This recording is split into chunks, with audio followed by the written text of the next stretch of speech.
ओम शांति। 21 दिसंबर 2024 की मुरली से विशेष पॉइंट।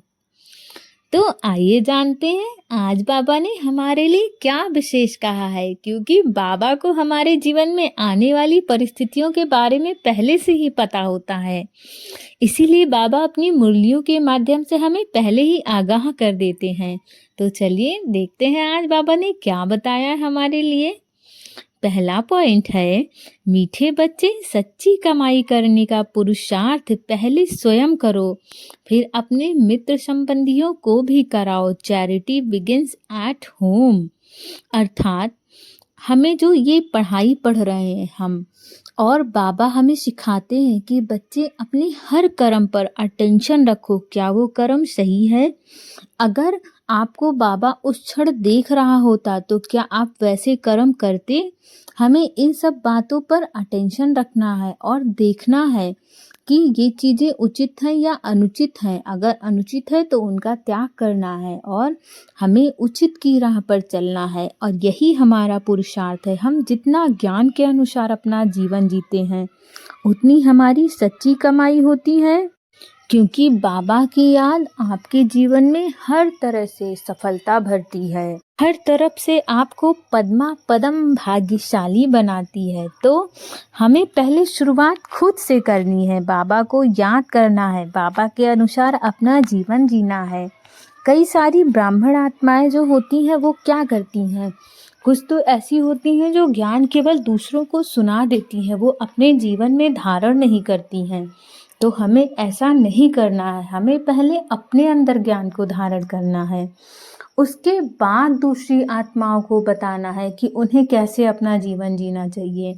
इसीलिए बाबा बता रहे हैं कि चैरिटी बिगिंस एट होम। हमें खुद से, चाहे कोई भी शुरुआत हो, आपको पहले खुद से करनी है और वो अच्छी शुरुआत होनी चाहिए। अगला पॉइंट है, इस पुरानी दुनिया को बुद्धि से भुलाने के लिए चलते फिरते अपने को शांति धाम का वासी समझना है। शांति धाम और सुख धाम को याद कर सच्ची कमाई करनी है और दूसरों को भी करानी है। अर्थात हम इस दुनिया में जो रह रहे हैं, ये एक ऐसा समय है जो कलयुग का अंत और सतयुग की स्थापना का, अर्थात संगम युग का समय है, जहाँ बाबा स्वयं आकर के अपने आप को हम बच्चों से परिचित करवाते हैं और बताते हैं कि बच्चे तुम कैसे देवी देवता बन सकते हो। तो हमें पता है, बाबा ने ज्ञान दिया है कि सतयुग की स्थापना होने वाली है, ये पुरानी गंदी दुनिया समाप्त हो जानी है। तो हमें इस दुनिया से किसी प्रकार का मोह नहीं रखना है। चलते फिरते अपने आप को हमेशा याद दिलाना है कि हम शांति धाम के वासी हैं, परमात्मा के बच्चे हैं, हमारा असली घर परम धाम है, हम वहाँ के रहवासी हैं। अपने आप को हमेशा याद दिलाना है, तभी इस दुनिया से हमारा मोह समाप्त होगा। और हर क्षण हमें याद करना है कि हम शांति धाम और सुख धाम को याद करने वाले, वहाँ के रहने वाले अच्छे बच्चे हैं, बाबा के प्रिय बच्चे हैं। इसी याद के द्वारा हमें सच्ची कमाई करनी है। हम जितना इन सारी चीज़ों को याद करते हैं, हमारे अंदर से विकर्म समाप्त होते जाते हैं और हमारे पुण्य का खात्मा, जब हम विकर्म हमारे समाप्त होते हैं तो हमारे पुण्य का खाता बढ़ना शुरू हो जाता है। और यकीन मानिए, अगर आपके पुण्य का खाता भरा हुआ है तो आपको इस जीवन में और आने वाले अनेकों जीवन में सुखी होने से कोई नहीं रोक सकता है।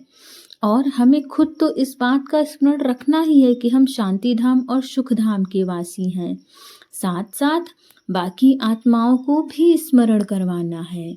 अगला पॉइंट है, राजयोग की तपस्या कर स्वयं को पुण्य आत्मा बनाना है।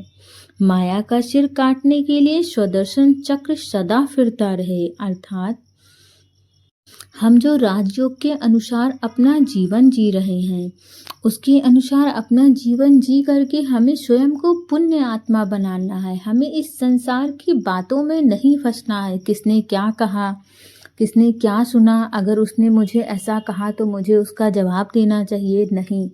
ये सब व्यर्थ की बातें हैं। हमारा सबसे ज़रूरी काम है बाबा को याद करना। दूसरा काम है क्या जो मैं बोल रही हूँ, जो मैं कर्म कर रही हूँ वो श्रीमत के अनुसार है? क्या अगर मैं ऐसा करूँगी तो बाबा को अच्छा लगेगा? हमारा पहला फोकस ये होना चाहिए। और जब हम बार बार बाबा को याद करके स्वदर्शन चक्र फिराते हैं तो जो माया बहुत सूक्ष्म रूप में हमें डराने के लिए, हमें हराने के लिए आती है, उस माया को हम वहीं हरा देते हैं। माया अपना अगला कदम हमारी तरफ नहीं बढ़ा पाती है। अगला पॉइंट है संपन्नता द्वारा सदा संतुष्टता का अनुभव करने वाले संपत्तिवान भव। अर्थात बाबा हमें सिखा रहे हैं ना कि बच्चे आप अपने कर्मेंद्रियों के मालिक हो, आप उसके अनुसार जीने वाली आत्मा नहीं हो। ये कर्मेंद्रियां आपके अनुसार काम करेंगी। तो जब हमारी कर्मेंद्रियां हमारे अनुसार काम करती हैं तो हमें हर तरफ से सफलता मिलती है।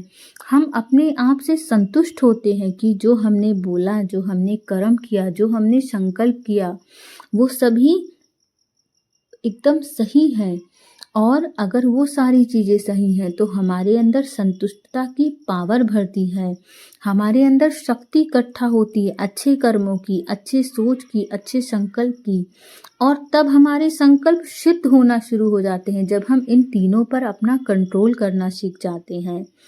और अगर आप इन तीनों पर अपना कंट्रोल करना सीख गए तो आप जो भी संकल्प करेंगे, जैसे भक्ति में दिखाया ना कि भगवान कृष्ण किसी भी चीज़ को जैसे सोचते हैं वो सच हो जाता है, तो वैसे ही हम भी उस अवस्था को प्राप्त कर सकते हैं। लेकिन जब हम अपनी सभी बातों पर कंट्रोल करना सीख जाएंगे तो हमें सदा संतुष्टता का अनुभव करना है। और जब हम संतुष्टता का अनुभव करते हैं तो हमारे चारों तरफ सुख, शांति, समृद्धि स्वतः खिंची चली आती है। अगला पॉइंट है ज्ञान नेत्र से तीनों कालों और तीनों लोगों को जानने वाले मास्टर नॉलेजफुल भव। अर्थात जो बाबा ने हमें ज्ञान रूपी नेत्र दिया है, ज्ञान के माध्यम से हमें बाबा ने ये बताया हुआ है कि बहुत पहले क्या हुआ था और अभी क्या हो रहा है और आने वाले समय में क्या होगा। तो हमें इन तीनों कालों को जानना है। और अगर आप ज्ञान में अच्छे हो तो आपको इन सारी चीज़ों के बारे में पहले से पता होगा। और तीनों लोगों को जानने वाले हम मास्टर नॉलेजफुल बच्चे हैं। आजकल की आत्माओं को नहीं पता कि आने वाले समय में क्या होगा, लेकिन बाबा ने तो हमें बताया है ना कि सतयुग की राजाई स्थापित होगी।